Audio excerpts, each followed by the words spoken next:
Março de 2020. O mundo enfrenta uma pandemia do novo Covid-19. Um cenário que há décadas o mundo desconheceu. A OMS adota como medida preventiva a quarentena e o isolamento social, trazendo um novo estilo de vida para toda a população mundial. Nesse ponto, não só a doença assola a humanidade, mas também um contexto que, em si, se fez adoecedor. Um bombardeamento de notícias, fake news, medo e insegurança instaurou a eclosão de fenômenos sociais há muito velados.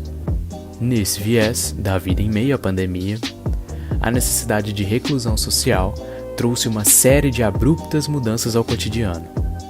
Empresas, trabalhos e escola paralisadas, compras por meio de delivery, diminuição do movimento econômico e até mesmo uma nova ótica das relações sociais cercaram o mundo todo.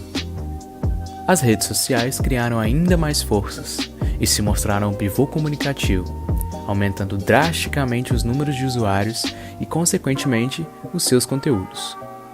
Artistas, cantores e influenciadores passaram a produzir diariamente, por meio de vídeos, lives, shows online, bate-papo e discussões de cunho social. Outros conteúdos inovadores, em meio ao cenário atual, foram direcionados ao público infantil, por meio das lives para contar histórias e fazer teatros, bem como a continuidade das aulas de forma online. Os grupos familiares, segundo Blager, podem ser compreendidos como sendo grupos simbióticos por excelência, sendo que destaca a simbiose como defesa frente à confusão e à aniquilação, a alienação de uma parte de si mesma para poder continuar vivendo.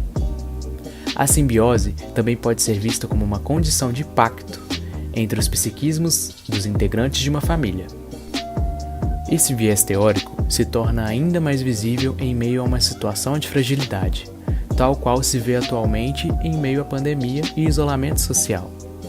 Essa estrutura, tão organizada em meio à simbiose, se vê em um ambiente social completamente novo para ambas as gerações. Para compreender melhor como tem se estruturado, entrevistamos algumas mães que relatam como têm experienciado essa ótica dentro de suas estruturas familiares.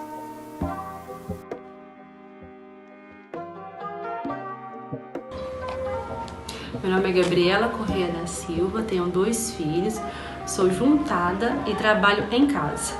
Oi, meu nome é Patrícia, eu sou casada com Maurício, nós temos um filho, o Heitor, de 4 anos.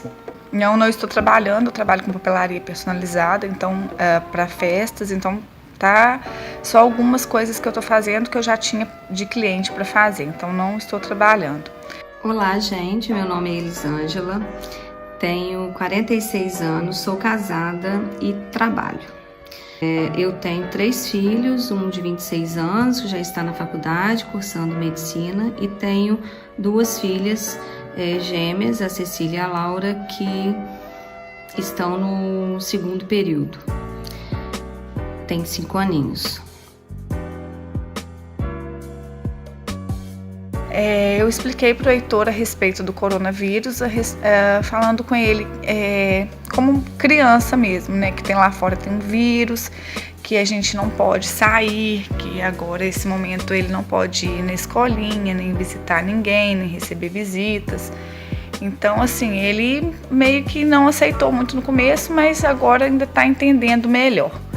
E foi assim que a gente explicou para ele.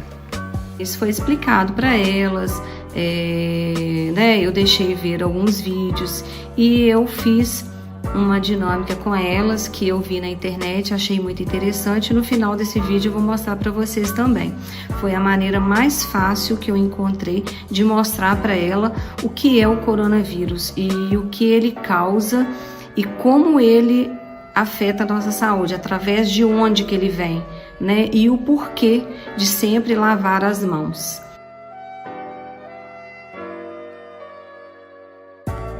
No começo eu fiquei muito assustada, principalmente quando teve um caso aqui na cidade, então no começo eu fiquei bem assustada. Agora a gente está levando mais com uma normalidade e e esperando, né, na expectativa de uma vacina e que isso tudo passe logo. Bem, o que mudou nas relações com meu filho foi que a gente ficou mais unido, mais junto. Foi uma coisa até que boa. Por um lado é ruim, porque ele não sai mais de casa, não sai muito de casa, né? Não tem aquela convivência com os outros amiguinhos. Mas o bom é que a gente ficou mais unido. Agora ele aprendeu a dividir as coisas melhor, aprendeu a se comunicar melhor, ficou uma criança mais carinhosa. E até para ele aprender as coisas de casa está mais fácil do que fora. Na rotina com o Heitor mudou algumas coisas, porque ele tinha uma rotina de muitas tarefas, né? Ele tinha escolinha na parte da manhã, 2 vezes na semana ele tinha inglês e 1 vez na semana ele tinha karatê. Então, isso é o que mais faz falta para ele e para nós também, para ele estar, né, saindo, estando com os amiguinhos, ter essa rotina, que está sendo mais difícil da gente controlar, assim, dele não sair, dele não poder, né, estar com as crianças. Bem, o que mais mudou na nossa rotina foi em questão a isso tudo, né? Agora a gente conseguiu tirar o nosso tempo para nós e para os estudos. Eu tiro 1 hora para ele estudar por dia, como ele tem 4 anos, ele ano que vem que vai para o 1º ano, né? Que ele teve que perder 1 ano de escola. Então eu tiro 1 hora para ele poder aprender as coisas iniciais, aí o numeral, essas coisas, abecedário. Tira 1 hora pra gente brincar, assim, de montar quebra-cabeça, pra estimular ele. E depois a gente brinca, tira horário pra televisão, aí eu tiro horário pra trabalhar. Essa é a minha rotina do dia a dia.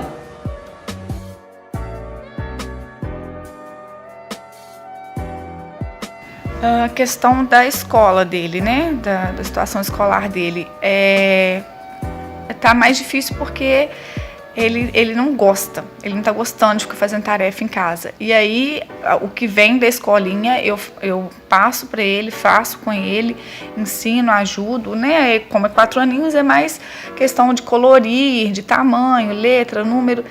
E aí, eu mesmo tô fazendo algumas coisinhas para ele, para ajudar ele no desenvolvimento, aí, porque é uma fase que ele mais aprenderia, né?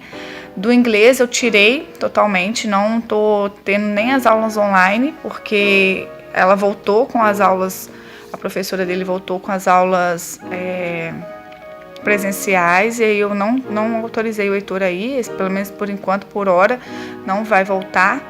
E aí eu tô ensinando ele em casa, e ele tá adorando também, mas assim, ao mesmo tempo ele não gosta muito de fazer a tarefa, ele sente falta da escolinha, dos amiguinhos. O Heitor, ele tem se sentido mais feliz, mais alegre, tá mais imperativo, né? Ele não tem como gastar muita energia, a gente tenta fazer brincadeiras, a gente vê filme, vê desenho. Então assim, ele tá se sentindo mais feliz do que se estivesse na escola, porque ele fica muito mais junto.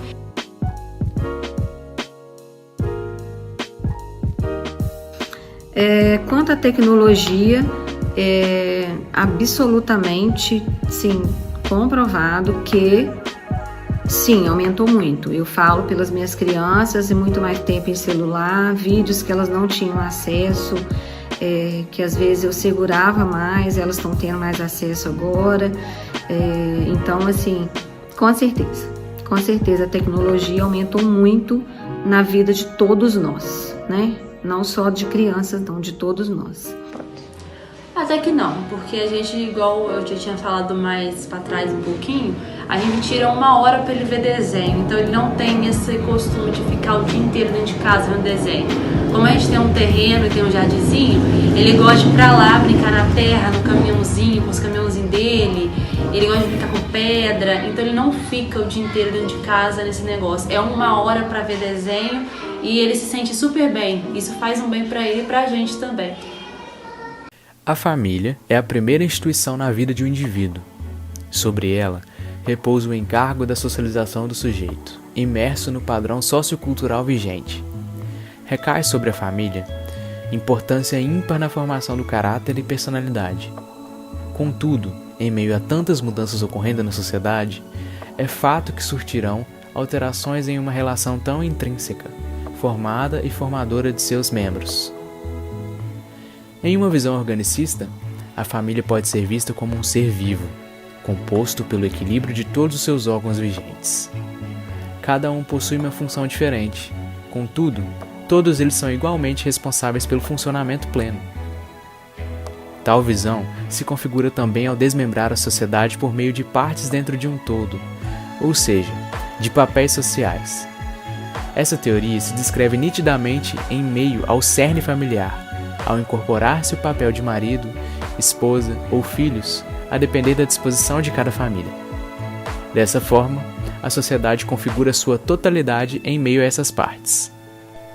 Através das entrevistas, foi possível exemplificar superficialmente o quanto esse viés familiar se mostra também atingido pelo cenário atual.